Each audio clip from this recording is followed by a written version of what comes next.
The filmy Bollywood romance, does it actually apply in real life? Is it something that you should be aspiring to? So today I'm going to take a look at a few more of the relationship scenes from Bollywood, and let's see if we can break it down together.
People often say to us, why do you only pick the one scene in the film? Like if there's a sex scene in a film, why are you only picking that to talk about the rest of the film and the entire relationship? Because very often the film gets known for that one scene. And I think that's the scene that has the most amount of impact on people. Not only do I think it's a really badly done scene, but I also think that once again, it's the irresponsibility of the filmmakers to show this scene and to show the impact of the scene in the way that they have depicted it. So in this particular scene, you have these two people, they're friends, they're business partners, and they are totally drunk. I mean, they are drunk to the point of being absolutely legless, they can barely stand, and somewhere along the way, they decide to have sex. Now, we know from having watched the film that she's very into him, he's not that into her, but of course, when they're very drunk, they have no control of themselves and they decide to have sex. So let me just stop right here and say that having sex when you're drunk is a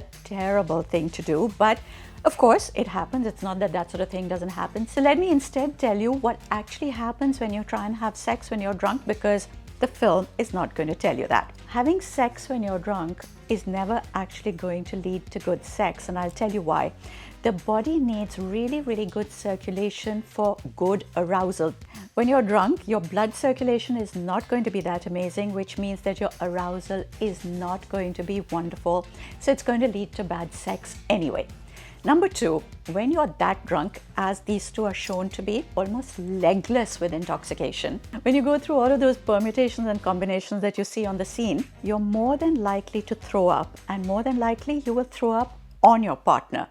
Not a pretty sight, not a great way to be, but definitely something that's likely to happen. So if you're thinking that having had a few drinks, you're now going to get into bed with each other and it's going to be this amazing scene as you see in this film, sorry, that's not actually going to happen. You have absolutely no agency when you're drunk. So when you're drunk, you're not making good decisions, and the repercussions of those bad decisions are going to come and bite you in the ass. If you're that drunk, you're not going to start by using contraception, which means that you're very likely to get pregnant. It's a huge possibility. Clearly, these are not two dedicated partners. They're actually two separate people who have two completely separate lives. If you have any kind of STIs, you are definitely going to pass that on to your partner. You're going to end up ruining your relationship with what might otherwise just be a friend. Films never show you what actually happens after a bad decision, after a bad action.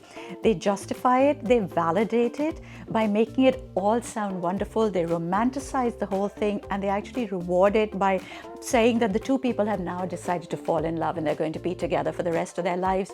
That doesn't actually happen in real life. And you see a scene like this that otherwise might look so fabulous and look really, really exciting. Please do use your own judgment to understand what is really going on. Bollywood is not real life, and if Bollywood would not be responsible enough to show us what happens in real life, you need to start understanding this for yourself. Two people who are equal.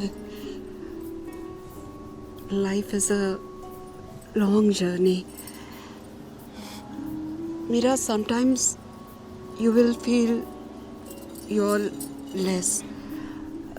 Kevin, sometimes you will also feel you're less than Mira. Try to help each other to feel equal. You know, I particularly like that scene. It's really sweet, but it also reminds me of how skewed we are in our stereotypes, how much we live through these stereotypes that have been put upon us, or the ones that we've actually ingested within us. In this particular scene, you have Sridevi standing up and making a speech at her niece's wedding in very halting English. She's an amazing mother, an amazing wife. She's wonderful in every way. She's also a really good businesswoman. She has a laddu making business.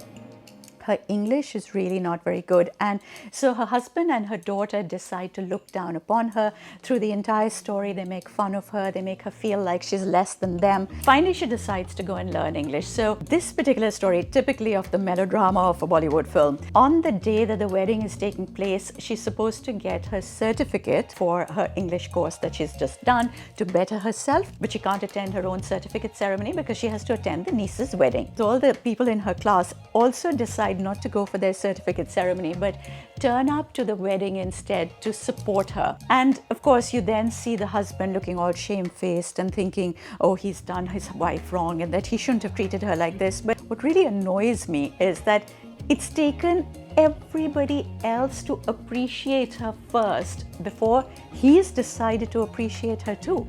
He couldn't just see how wonderful she was as a wife living with her 24/7. He needs other people's approval to decide that he approves of his wife. And I just think that that happens far too often. It's not an unusual thing. And again, it's not a gendered thing. I just think that it's time to stop feeling so superior to somebody else for the one thing that you do. In a relationship, would you rather have love or respect? It's not the same thing. So many people will turn around and say, if he loves me or if she loves me, that's more than enough. It's not. Love is not enough. Self-love that's about self-esteem. Your partner's love is a wonderful thing to have. Their respect is a far better thing to have. If you want your relationship to be successful, you need to start respecting your partner. And for everybody who's now going to turn around and say, oh yeah, find me a relationship like that. You don't find good, successful relationships. You build good, successful relationships. Nobody's going to come and drop it onto your godi and say, here, take this. This is a wonderful, good, successful, healthy relationship. You have to work on it, and you have to work on it every single day of your life together. So there's this guy in her class who really starts to fancy her, and she turns him down and she tells him that she's not looking for an affair because she wants sex or romance.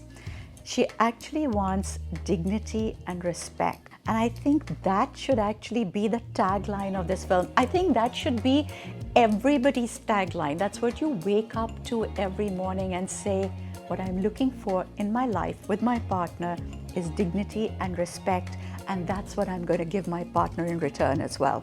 So if you enjoyed this video, if you found it useful, do take a look at some of my previous videos where I react to Bollywood scenes and give my take on them.